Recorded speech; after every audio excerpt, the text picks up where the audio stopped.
Mesdames et messieurs, je ne peux que vous remercier d'être venus ce soir, parfois de loin, parfois même de très loin, en dépit de l'incertitude du moment qui laisse planer sur les déplacements et les rassemblements le doute, voire la crainte. Entendons-nous bien avant que je commence. Les pièces que je jouerai dans un instant ne font pas partie du répertoire des grands concertistes virtuoses, ce que d'ailleurs je ne suis pas. Je les ai choisies parce qu'elles illustrent la formation et la carrière d'un organiste liturgique. Toutes, je les ai toutes, à un moment ou à un autre, jouées au culte. Elles appartiennent donc à un répertoire que l'on peut qualifier de fonctionnel dans une église.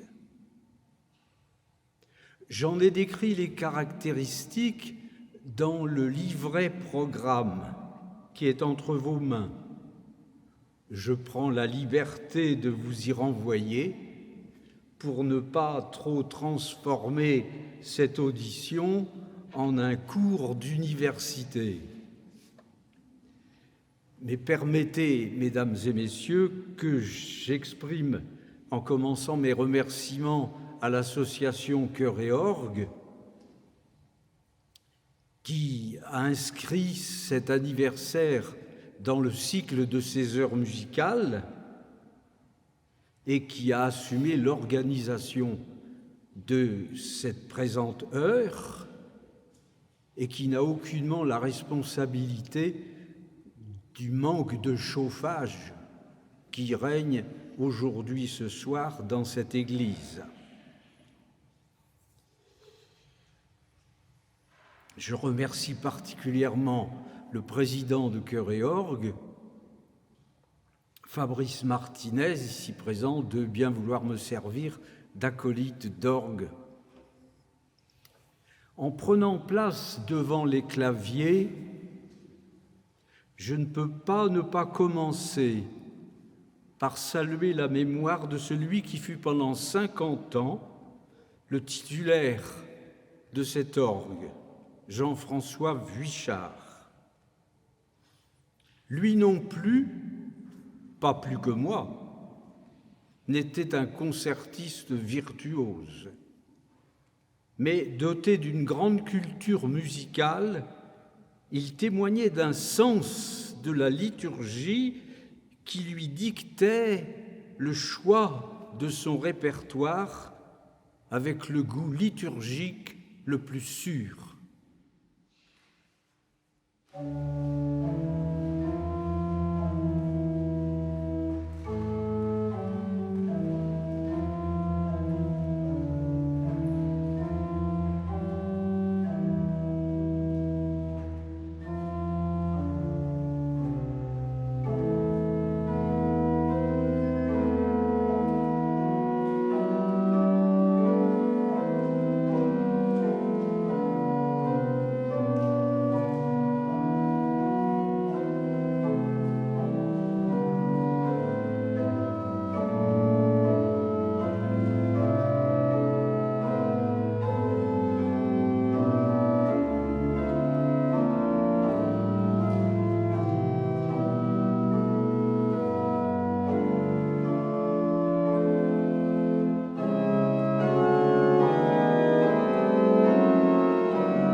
le célèbre propos prêté à Sigmund Freud, selon lequel tout se passe avant 6 ans, est très vraisemblablement exact, mais il ne que peu de souvenirs de cette période de nos vies.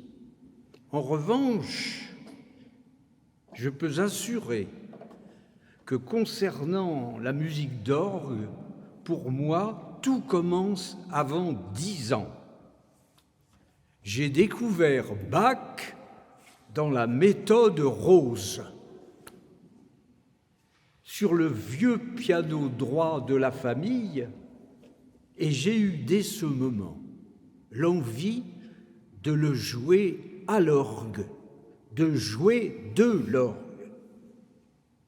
J'ai reconstitué ce choral de Bach du 3e volume de la méthode Rose, et ce choral est devenu mon choral. Et il le reste encore aujourd'hui, 80 ans après sa découverte, sur le piano de ma mère.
Bach a écrit plusieurs préludes de chorale sur ce thème, très utilisés dans le culte luthérien. J'ai retenu une version ornée dont je me sers souvent comme pièce de méditation dans les sépultures, quand l'orgue s'y fait entendre.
De très nombreux compositeurs ont repris le thème de ce choral. Pourquoi ai-je choisi la composition de Grace? Eh bien, tout d'abord parce que ce musicien est quasiment inconnu et que, deuxièmement, ce musicien est un amateur. On pense que son métier était d'être greffier de la ville de Dresde. Le thème du choral est reconnaissable, mais l'harmonie, l'enveloppement musical donnent peut-être une idée de ce qu'aurait pu être un apport de Mozart, son contemporain, à ce genre du prélude de chorale que Mozart n'a pas pratiqué, consacrant son génie à d'autres formes de la musique. Contentons-nous donc d'un amateur.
En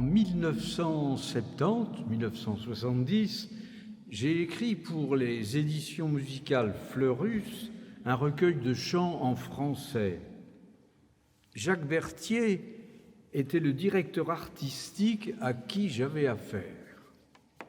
Évidemment, J'avais écrit des paroles sur l'air de mon choral.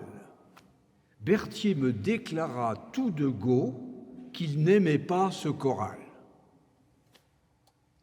Aussi, je fus particulièrement étonné quand Berthier, devenu un ami très cher, m'offrit son recueil de 6 chorales avec variations publié à Chicago en 1993, dans lequel figurait ce choral qu'il n'aimait pas. Cette anomalie explique peut-être le caractère de ces variations, car la façon dont Berthier traite le choral peut être qualifiée de cavalière et même carrément malicieuse par l'atonalisme ironique de la deuxième variation, comme vous pourrez le constater.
Je suis entré en pension à Guérande en octobre 1942.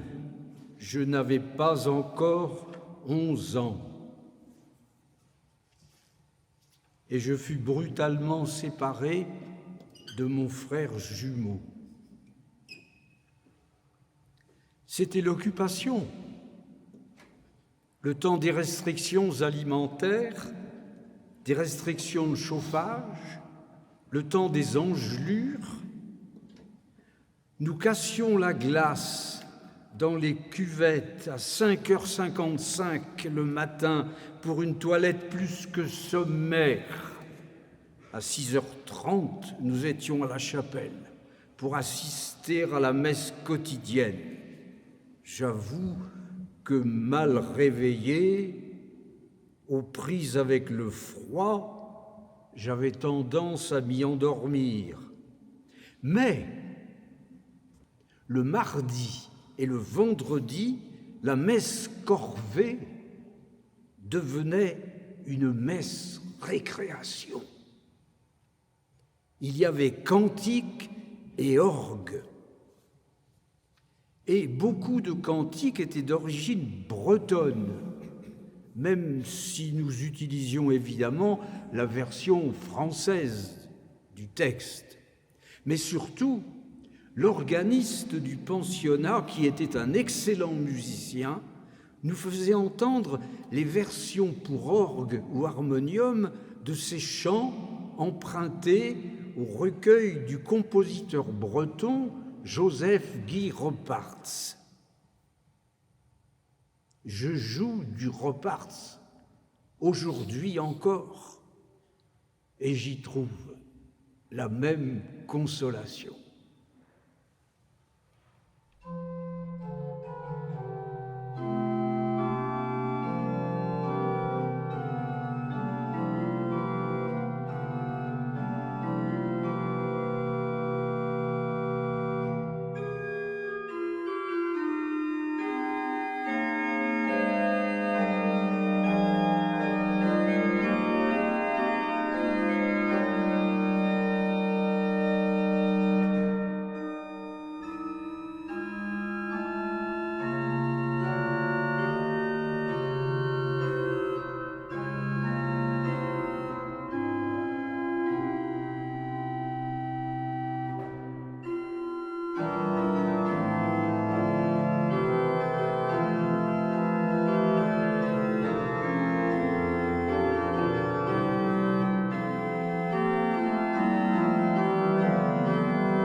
En 1947, le titulaire du grand orgue de la cathédrale de Nantes, le chanoine Courtonne, avait publié un recueil intitulé pièce facile pour harmonium ou orgue sans pédale. Pièce facile. Les premières du recueil, oui, mais ça se compliquait assez rapidement pour l'organiste débutant que j'étais. Mon parrain, qui était très musicien et possédait un magnifique orgue de salon, m'offrit le recueil pour mes étrennes. La première pièce que j'ai jouée au culte est tirée de ce recueil. Je ne crois pas l'avoir rejouée depuis.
L'autre pièce que je joue pour illustrer mes débuts sans maître est due à un compositeur inconnu, dont le recueil dormait chez l'unique marchand de musique de La Baule, pas du tout spécialisé dans la musique religieuse.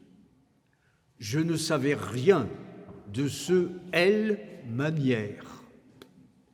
Je n'en sais pas davantage encore aujourd'hui, car Google, qui est pourtant censé tout connaître, ignore complètement ce personnage. La pièce que j'ai retenue ce soir est un verset que j'ai travaillé en 1948, une pièce très courte.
il me faut revenir en arrière. C'est en troisième, en 1946, dans un autre établissement que celui de mes débuts, que je découvre celui qui va devenir mon modèle.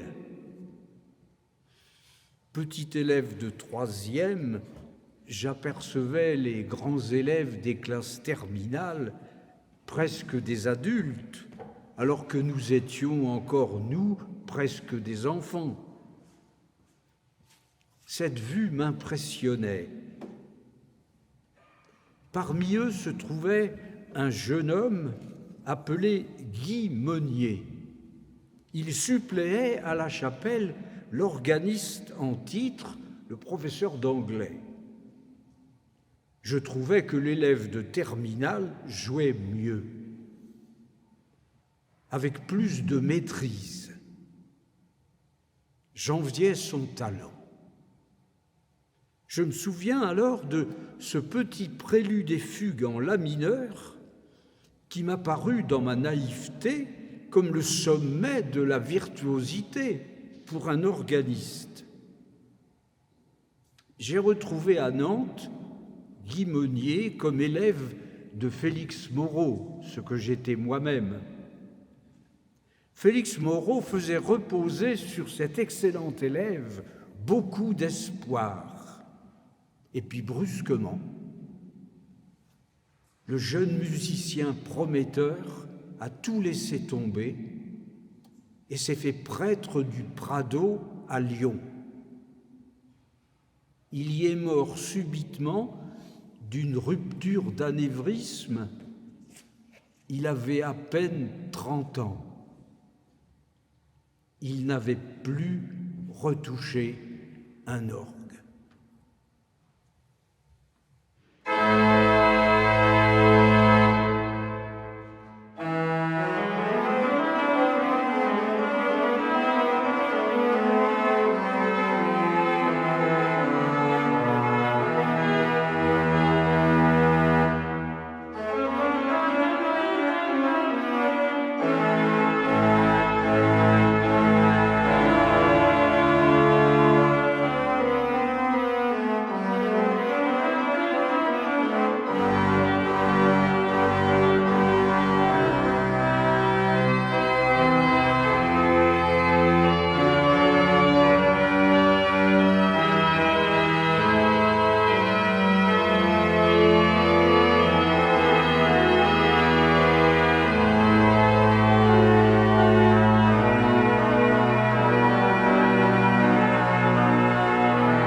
Je joue maintenant une autre élévation de Marcel Courtonne.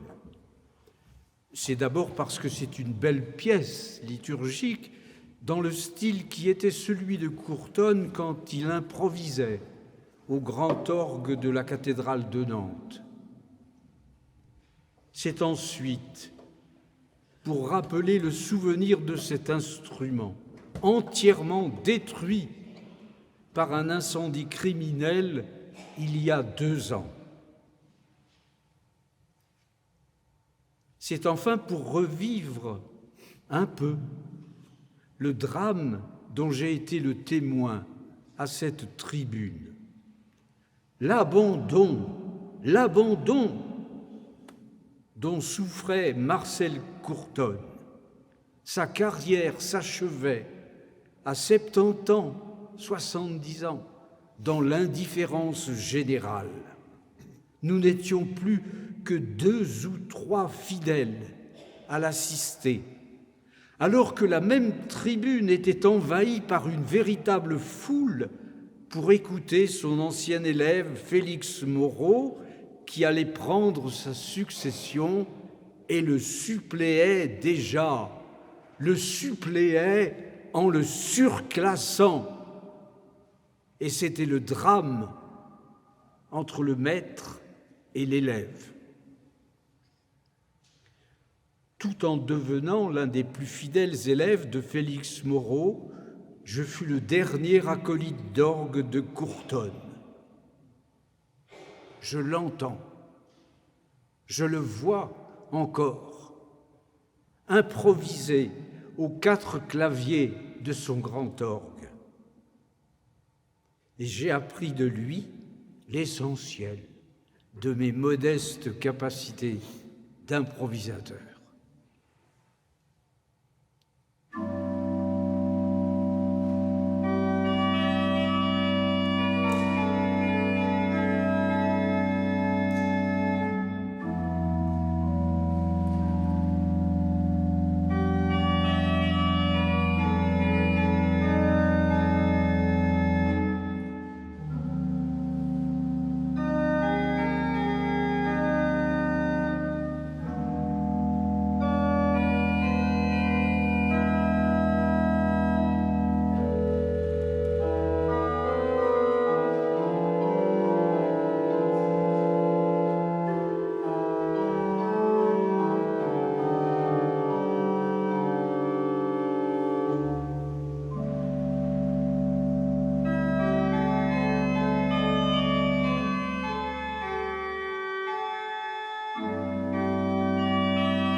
Ce souvenir du grand orgue de la cathédrale de Nantes est évidemment présent quand je joue le prélude de chorale « Le salut nous est venu par ta grâce et ta bonté ».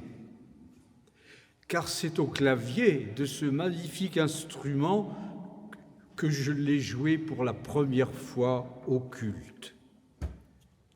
Félix Moreau, dont j'étais désormais l'élève, passait le mois d'août en Corse. Il répartissait les messes des 4 dimanches du mois d'août entre ceux de ses élèves qu'il jugeait capables de le suppléer. J'en fis partie, non sans une réelle appréhension.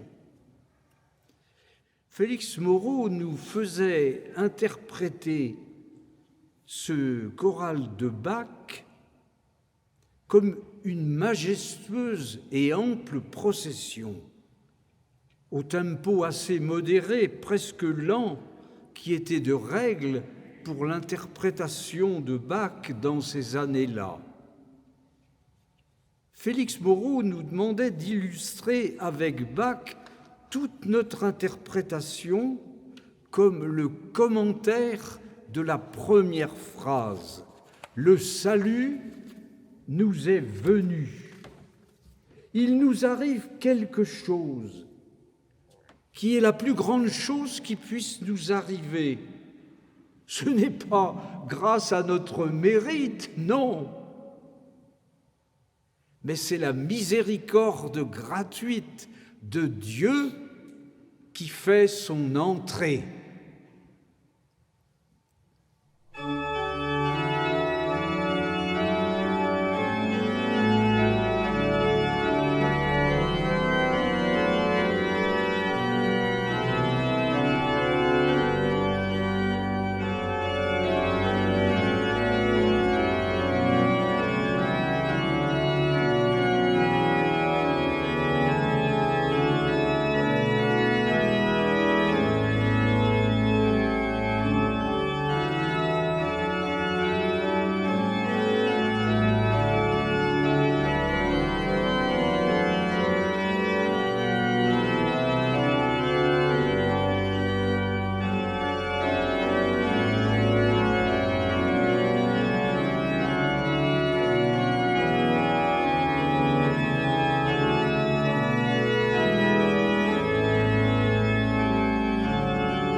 Je connaissais de mon maître Félix Moreau l'existence de grandes œuvres pour virtuoses, mais toutes étaient bien au-dessus de mes capacités.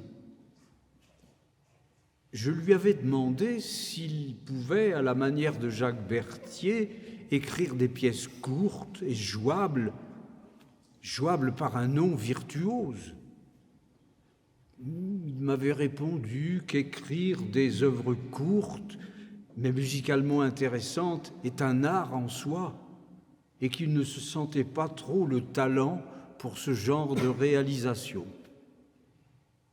Et voilà qu'en 2016, alors qu'il était déjà affecté gravement par la maladie et par l'âge, il écrit une petite suite liturgique qu'il me dédie. La prière que vous allez entendre est extraite de cette suite. Évidemment, sa polytonalité, le caractère obsédant, lancinant, répétitif de son thème peuvent troubler. De même que la fin où il est indiqué sans ralentir. Mais quand je la joue, il est évident que je prie, que je supplie même.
L'époque de mes premières expériences d'organiste liturgique formé est antérieure au grand retour de la musique baroque. Mais dès cette époque-là, quelques premiers signaux sont perceptibles. Par exemple, j'entends mon maître Félix Moreau jouer François Couperin ou Nicolas de Grigny.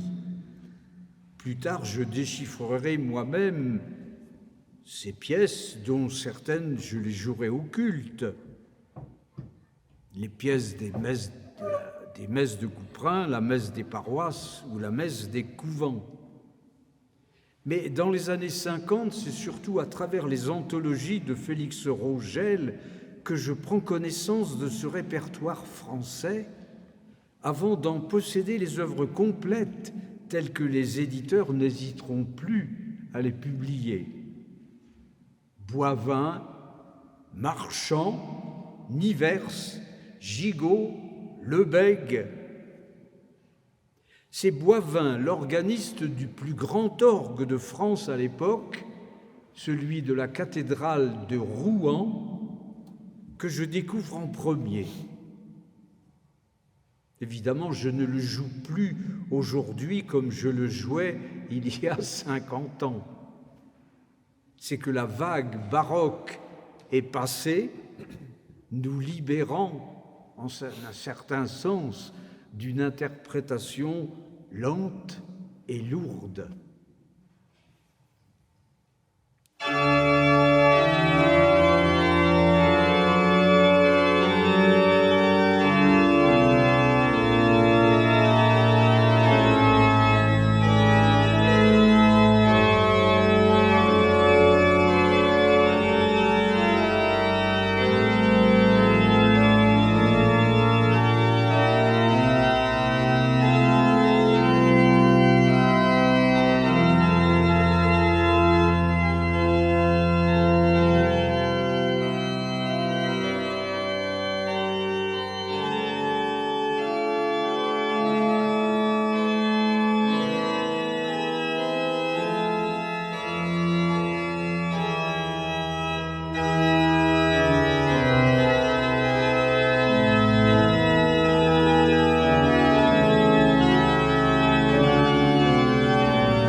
Une autre découverte assez précoce est celle de l'œuvre de Jehan Titelouze. Je crois avoir tout travaillé dans Titelouze. C'est une œuvre très instructive et d'une grande beauté. Titelouze est à la fois encore très proche de la modalité grégorienne, mais en même temps, il ouvre la route pour le contrepoint baroque ou pré-baroque. Je souhaitais choisir un extrait de l'un de ces 8 magnificats sur les tons d'église. J'ai fait entendre à une mélomane présente dans cette assemblée un Gloria Patri du Magnificat du 5e ton, très triomphal, et le Souchépit Israël du même Magnificat, qui déroule une cantilène très poétique, véritable métaphore du texte lui-même.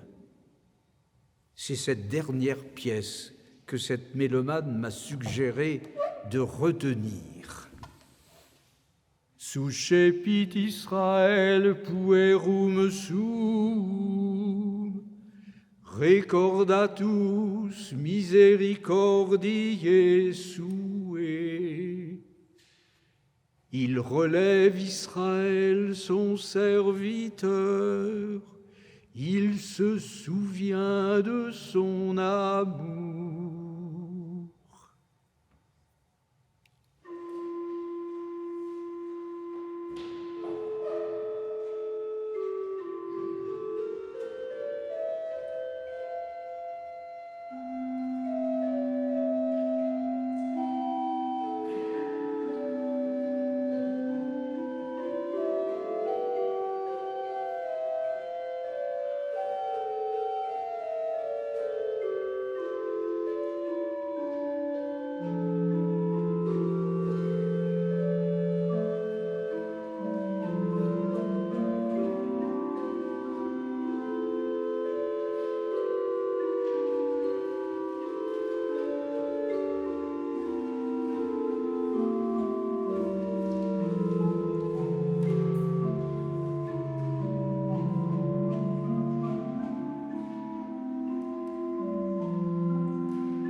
Proposer des versets d'orgue pour alterner avec les versets chantés du Magnificat a perduré tout au long des XVIIe et XVIIIe siècles, bien après Titelouze. En voici un des exemples luthériens les plus connus, celui de Johann Pachelbel, l'un des prédécesseurs de Bach que ce dernier estimait. J'ai retenu ce bref incipit du Magnificat du 7e ton, où l'auditeur peut identifier le thème grégorien chez ce compositeur luthérien. D'abord sous la forme d'un fugato aux différentes voix, puis sous la forme d'un cantus firmus en valeur longue à la basse. Magnificat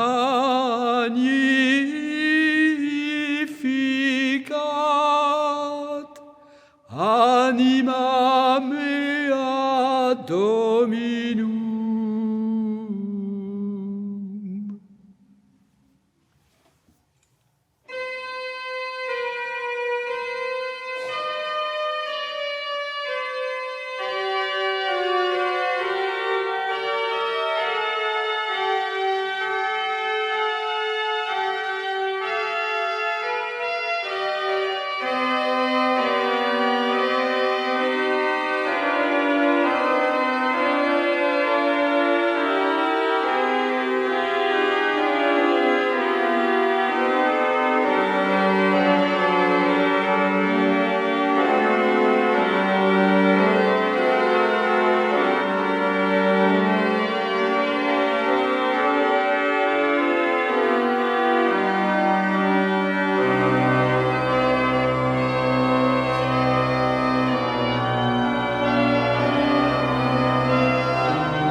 Et voici le baroque italien.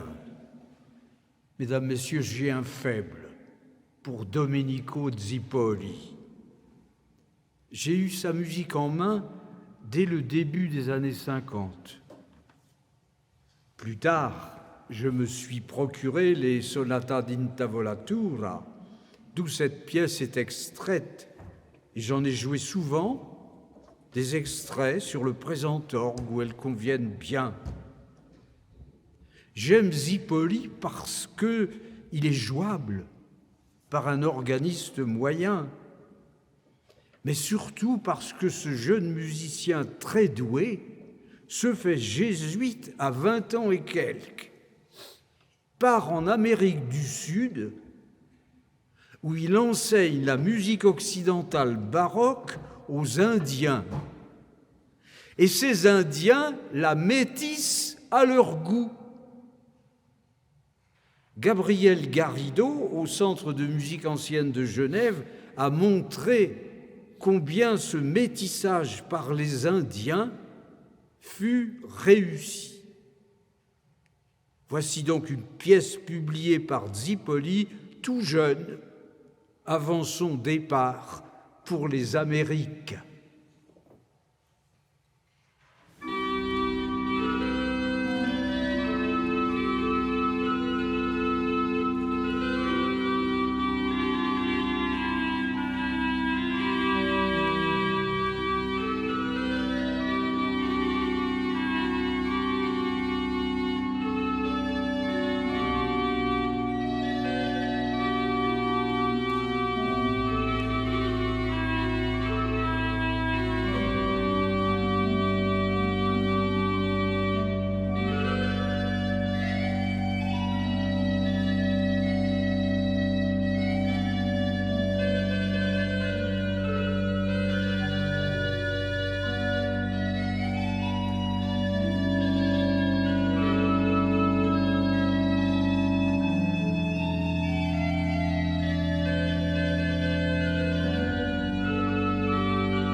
Évidemment, il est impossible pour un organiste de ne pas rencontrer César Franck, sauf à ne pas disposer d'un instrument sur lequel on puisse interpréter de la musique romantique. Bien sûr, j'ai entendu mon maître Félix Moreau jouer les 3 chorales de Franck, le prélude, fugue et variation sur le magnifique Cavaillé-Coll, l'orgue romantique par excellence de la cathédrale de Luçon. Il ne me viendrait pas à l'idée de jouer au culte ces pièces de concert, c'est évident, et encore moins sur l'orgue néo-baroque de Gaillard. Cependant, je crois pouvoir faire entendre sans un trop gros contresens, sur un orgue néo-baroque comme celui-ci, 2 parties de la célèbre prière du recueil L'Organiste de César Franck.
Et voici ceux que j'appelle mes contemporains, mais j'ai 90 ans.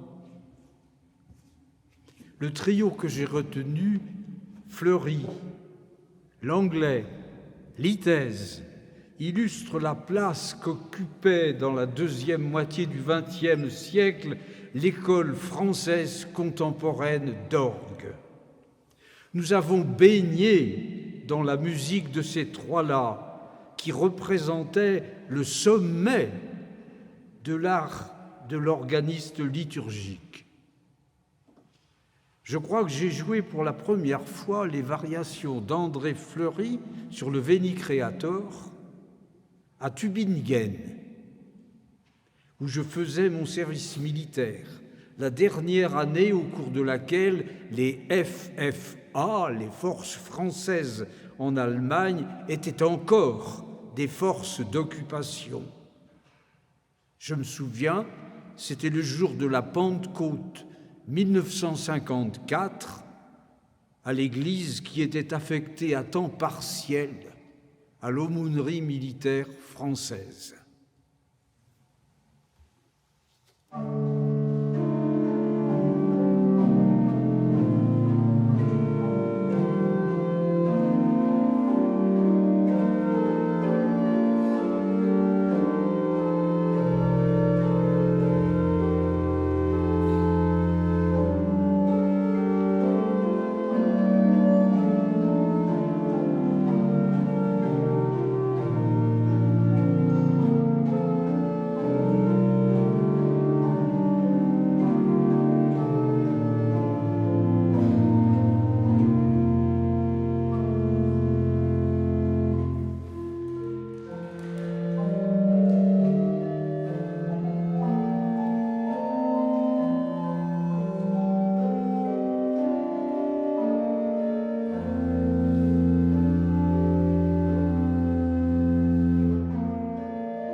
J'ai fait la connaissance de Jean Langlais au Festival d'orgue de Guérande en août 1960, je crois.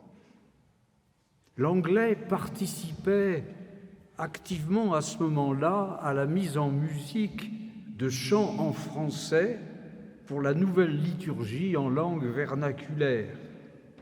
Il cherchait un parolier. Nous créâmes ensemble les 12 cantiques bibliques. Breton, fier de ses racines, Langlais, comme Guy Repartz, a écrit des commentaires musicaux sur des airs bretons.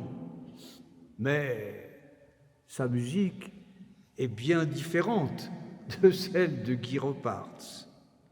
Comme disait le chanoine Courtonne en parlant de Langlais, quand on joue du Langlais, ça frotte un peu.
Et nous voilà à Gaston Litaize.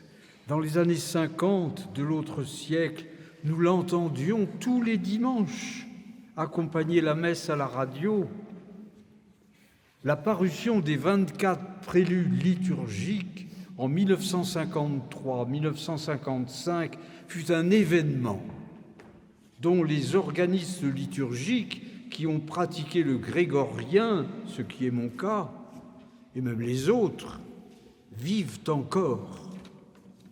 Certains de ces préludes sont d'exécution difficile, mais la plupart sont à la portée d'un organiste moyen résolu à travailler.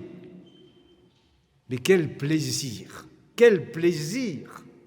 à interpréter et à faire entendre cette musique modale, à la fois moderne et patrimoniale.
La carrière d'un organiste liturgique, s'il se préoccupe d'enrichir son répertoire, est jalonnée de découvertes heureuses.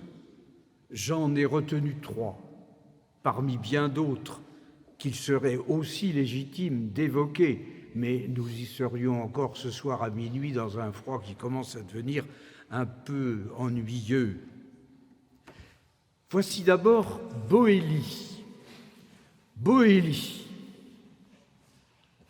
Est-ce un émule de Bach égaré au milieu du frivole XIXe siècle, au milieu de son goût, de son mauvais goût peut-être, pour les musiques profanes à l'Église? Telle fut sa légende. Telle fut peut-être un peu sa réalité. Il n'empêche que Boëli demeure une étape décisive de la musique d'orgue française. Son œuvre immense fournit un réservoir abondant aux organistes liturgiques. Et la musique de cet homme très sérieux est loin d'être triste, même quand elle demeure strictement liturgique, comme vous allez le constater dans cette fugue sur le Kyrie de la messe des anges qu'un certain nombre d'entre vous connaissent. Kyrie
Ma seconde découverte n'en est pas une, à proprement parler.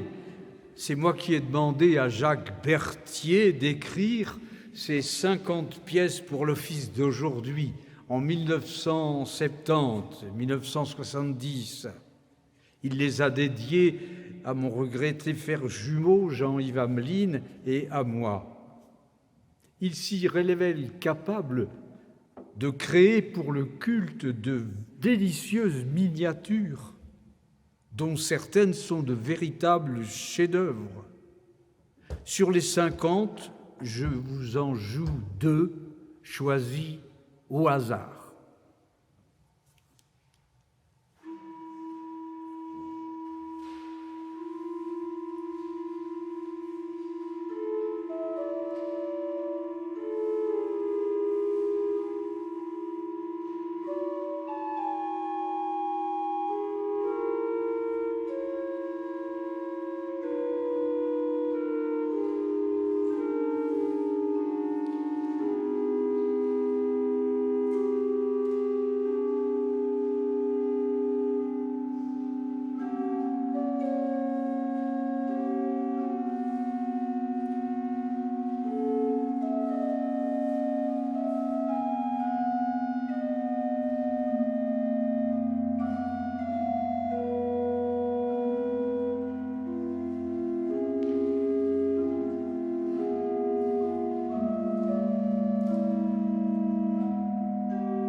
voici Rinck,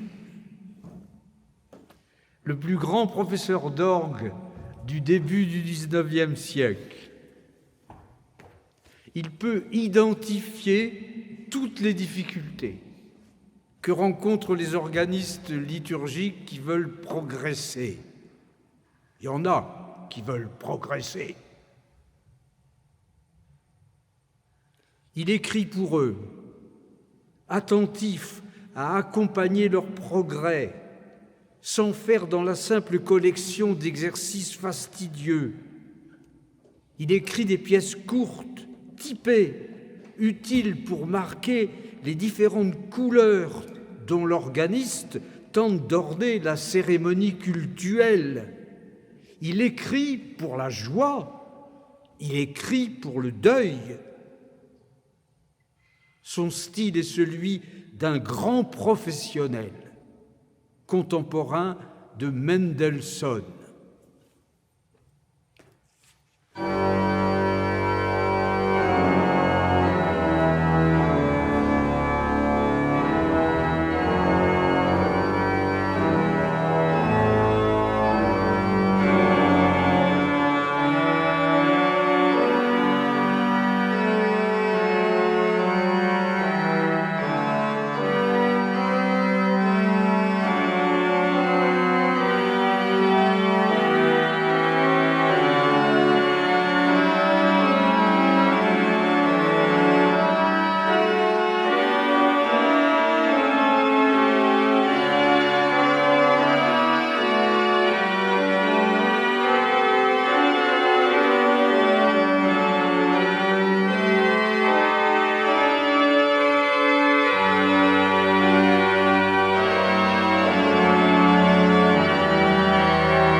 je vais jouer le choral de Bach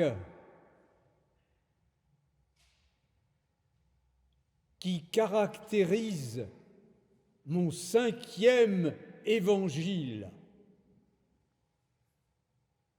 Nous croyons tous en un seul Dieu, comme le disait le romancier Sioran, qui a inventé cette formule du 5e évangile en qualifiant Jean-Sébastien Bach de cette manière. Sioran ajoutait cette boutade fameuse: s'il y a bien quelqu'un qui doit quelque chose à Jean-Sébastien Bach, c'est bien Dieu. Écoutez ce choral. Affirmation. Mais écoutez les retards, écoutez les modulations, écoutez les frottements. Il ne s'agit pas de quelqu'un qui récite son catéchisme docilement. Il s'agit de quelqu'un qui, énonçant la foi chrétienne qui est la sienne, énonce aussi les difficultés, les doutes, les erreurs, les hésitations. Quelqu'un qui croit à l'intérieur d'une certitude incertaine.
Et voici la dernière pièce, du jeune Bach encore.